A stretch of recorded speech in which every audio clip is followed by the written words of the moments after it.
Canada 2025 में एक बार फिर से लोगों का इंटरेस्ट कनाडा की तरफ बढ़ना शुरू हो गया है।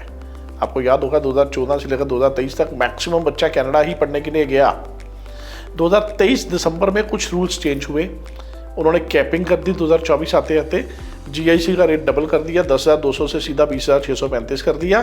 तो लोग थोड़ा सा नाराज़ हो गए और कनाडा जाना बंद हो गए और बहुत कम एप्लीकेशंस लगी 2024 में। 2025 का जनवरी भी ऐसे गया, लेकिन अब आके जून 2025 में जब हमारे माननीय प्रधानमंत्री नरेंद्र मोदी जी कनाडा जाके आए, वहाँ के प्राइम मिनिस्टर से मिले, वहाँ बातचीत हुई, तो उसके बाद ये निष्कर्ष निकला कि जो दोनों एम्बेसियों ने अपने अपने डिप्लोमेट्स वापस बुलवा लिए थे, वो अब दोबारा से रीइंस्टेट हो जाएंगे। कनाडा एम्बेसी दोबारा से काम करना शुरू हो जाएगी। कनाडा एक बार फिर से शुरू हो गया, कनाडा की डिमांड एक बार फिर से शुरू हो गई। अब आपको अंडरस्टैंड करने की जरूरत है कि कनाडा है क्या और इसका प्रोसेस क्या है। नमस्कार, मेरा नाम है नितिन चावला, मैं Capri education and immigration services Ludhiana से हूँ और पिछले 23 साल से हम लोग हज़ारों ही बच्चों का वीज़ा जो है वो Canada, Australia, New Zealand, UK, USA, Singapore, Cyprus, Dubai जैसे देशों में लगवा चुके हैं। अब कनाडा की अगर बात करते हैं तो कनाडा में बच्चा क्या कर सकता है। कनाडा में बच्चा 10+2 के बाद 2 साल का डिप्लोमा कर सकता है, 3 साल का एडवांस डिप्लोमा कर सकता है या 4 साल की बैचलर्स डिग्री कर सकता है। अगर बच्चे ने ग्रेजुएशन करी हुई है तो बच्चा मास्टर्स डिग्री कर सकता है 2 साल की, या 1 साल का या 2 साल वाला पीजी डिप्लोमा भी ले सकता है। नॉर्मली 1 साल के प्रोग्राम को पीजी सर्टिफिकेट बोलते हैं और 2 साल के डिप्लोमा को पीजी डिप्लोमा बोलते हैं। प्रोसेस क्या है, सबसे पहले हम ऑफर लेटर अप्लाई करते हैं। नॉर्मली ऑफर लेटर जो है वो 2 to 3 वीक्स में आ जाती है और ऑफर लेटर की कुछ छोटी सी फीस भी होती है, $100-200। कुछ कॉलेजेस एप्लीकेशन फीस नहीं भी लेते, वो निल भी करके रखते हैं, वो वेवर चलता रहता है। कनाडा में ऑफर लेटर 2 से 3 हफ्ते में आने के बाद सबसे पहले आप मेडिकल करवाइए, क्योंकि अगर आपको कोई मेडिकल ट्रबल है तो अब तक आपका कोई खर्चा नहीं हुआ है, वो मेडिकल में आपका क्लियर हो जाएगा। डॉक्टर आपको बता देगा कि आपको कोई ना कोई कम्युनिकेबल डिसीज़ है।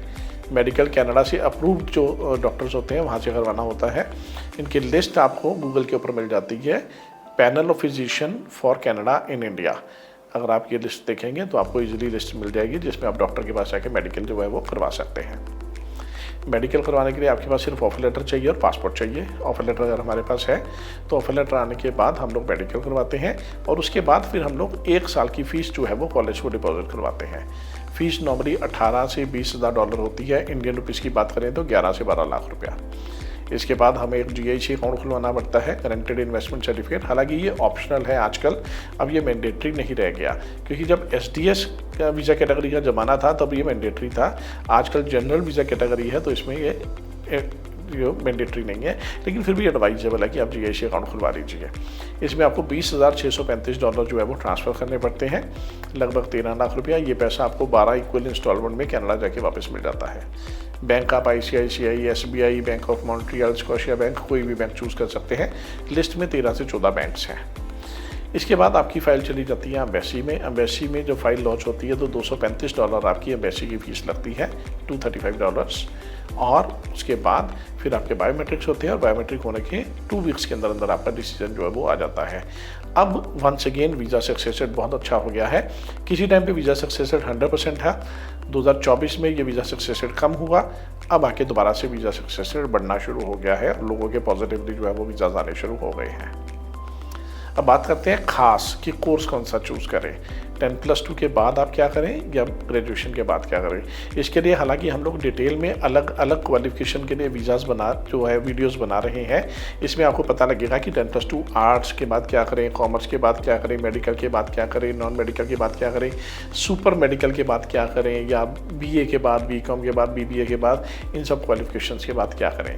तो अलग अलग वीडियोज़ आपको अलग अलग हमारे जो यूट्यूब चैनल के ऊपर मिल जाएंगे, ताकि आप अलग जो भी आपकी क्वालिफिकेशन है, अगर आप 10+2 आर्ट्स हैं, कॉमर्स है, मेडिकल है, नॉन मेडिकल है, तो आप उस तरीके से अपनी जो क्वालिफिकेशन जो है वो चूज़ कर सकते हैं।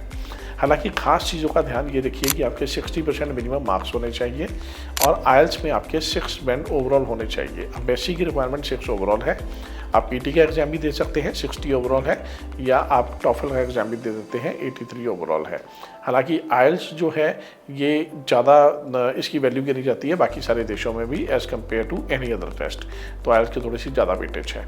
तो आइल्स 6 बैंड अगर आपके ईच मॉड्यूल है तो वो चल जाएगा, अच्छा रहेगा, यूनिवर्सिटी आपको सीट दे देगी। अगर आप मास्टर्स डिग्री करना चाहते हैं तो 6.56 ईच है। हालांकि जो एम्बेसी की रिक्वायरमेंट है वो ओवरऑल 6 बैंड है, उसमें कोई ऐसा नहीं है कि 6 ईच चाहिए। अब देखो ना, एम्बेसी और कॉलेज दो अलग अलग डिपार्टमेंट है। कॉलेज या यूनिवर्सिटी हमेशा ये देखते हैं कि आपकी रिक्वायरमेंट उनके साथ मैच हो रही है या नहीं हो रही है। एम्बेसी को कोई मतलब नहीं है, एम्बेसी कहती है कि मेरे पास तो ओवरऑल 6 बैंड वाला बच्चा भी आ जाएगा तो भी मैं वीज़ा देने के लिए तैयार हूँ। तो प्रोसेस बहुत सिंपल है। इनटेक इसमें 3 होते हैं, जनवरी, मई एंड सितंबर। आप कभी भी जो इनटेक शुरू होने वाला है उसके 6 मंथ पहले से एप्लीकेशन प्रोसेस जो है वो स्टार्ट कर सकते हैं। टोटल जो प्रोसीजर है वो 1 से 2 महीने का होता है। हमारे अगले वीडियोस में आपको पता लगेगा कि कौन सी क्वालिफिकेशन जो अगर आपकी है तो उसके बाद आप कौन सा कोर्स ले सकते हैं। जैसे 10+2 arts, commerce, medical, non medical के बाद आप क्या करें, BA, BCom, BBA वगैरह के बाद क्या करें, वो हर एक के लिए हमने पर्टिकुलरली अलग अलग वीडियोज़ बना रखे हैं। इसी सीरीज़ में है, यूट्यूब के ऊपर ही है।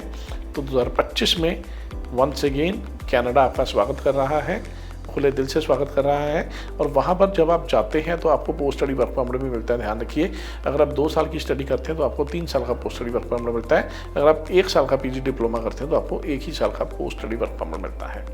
पोस्ट स्टडी वर्क परमिट लेने के लिए आपके पास STEM प्रोग्राम होने ज़रूरी है, science, technology, engineering and mathematics. और सबसे बड़ी बात ये है कि आप बैचलर्स डिग्री या मास्टर्स डिग्री में ही अप्लाई करें तो आपके पोस्ट स्टडी वर्क परमिट के चांसेस ज़्यादा हैं। पार्ट टाइम वर्क की ड्यूरेशन भी बढ़ा दी गई है, 24 घंटे हफ्ते में आप पार्ट टाइम जॉब जो है वो कर सकते हैं। तो कनाडा जो है वो बहुत बड़ा देश है, सेकेंड लार्जेस्ट कंट्री है, 10 प्रोविंसेस हैं, 3 टेरिटरीज हैं इसके बीच में। आप कोई भी प्रोविंस जैसे ओंटारियो है, ब्रिटिश कोलंबिया है, अल्बर्टा है, मैनिटोबा है, सैस्कैचुअन है, आपका मॉन्ट्रियल है, क्यूबेक है, नोवा स्कोशिया है, कोई भी जो अपनी मतलब की जो भी प्रोविंस है वो सिलेक्ट कर सकते हैं। पूरा कनाडा रहने के लिए, काम करने के लिए और वहाँ पर सेटल होने के लिए सेफ़ है। आपके लिए PR ऑप्शन हमेशा खुली रहती है। अगर आप स्टडी करते हैं कनाडा में तो देयर आर हाई चांसेस कि आपकी PR हो ही जाती है। 70-80% इसका PR का भी रेट है। तो हमारे अगले वीडियोस में जुड़े रहिए और देखते रहिए कि किस तरह से, किस क्वालिफिकेशन के बाद आप अपना जो है वो कोर्स जो है वो चूज़ कर सकते हैं।